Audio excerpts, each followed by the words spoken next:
Now, French President François Hollande has met with Saudi King Abdullah on a visit to the Persian Gulf Kingdom. The two sides addressed regional and international developments and also pledged to boost bilateral commercial ties. Hollande has also met with Lebanon's former Premier Saad Hariri and the head of Syria's foreign-backed opposition Ahmed Jarba there. The French leader told reporters in Riyadh that he will supply arms to Lebanon if its army asks, that is. This after Saudi Arabia pledged $3 billion in aid to the Lebanese army to strengthen its capabilities. Earlier, Lebanon's President Michel Suleiman said his country needs a strong army to confront Israel and fight terrorism. Well, we're now going to speak to political commentator Brian Downing, who's joining us via Skype from Washington. Many thanks for joining us here on Press TV, Mr. Downing. Now, Hollande's role within the Middle East and the Persian Gulf region is what I'd like to highlight over here. First, he met with Ahmed Jarba, the head of Syria's foreign-backed opposition. What do you make of that, specifically at a time when the world is looking forward to the Geneva II conference, where they're hoping that a solution to the Syrian crisis can be reached? Well, France is playing on the increasing distance between Saudi Arabia and the United States. That distance has been made by the opening with Iran that is beginning, and also by the American preference for representative government in the area.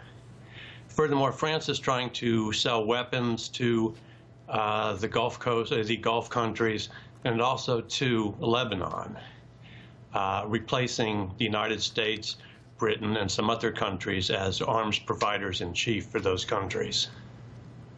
Right, so basically what you're saying is that France is continuing to fill the void of militarization within a very volatile region. Is that even a smart move? Well, it's a desperate move by Mr. Hollande. His approval rating is abysmal. I think it's in the 30s. Unemployment is very high. It may be short-sighted, however. I don't really see a great deal of stability coming from this move, especially in Lebanon. The Lebanese army has been fairly neutral, tries to keep the balance between the three sectarian groups in the country.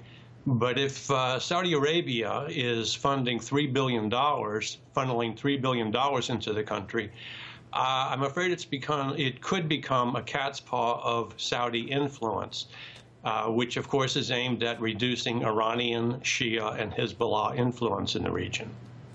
Well, France also has lots of fingers in different bowls, so to speak. We've already seen France engage militarily in many African nations.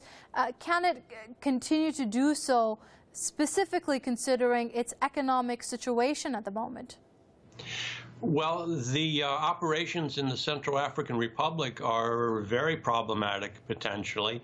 France may be inserting itself in between two very deeply divided groups, the Muslim North and the more or less Christian South.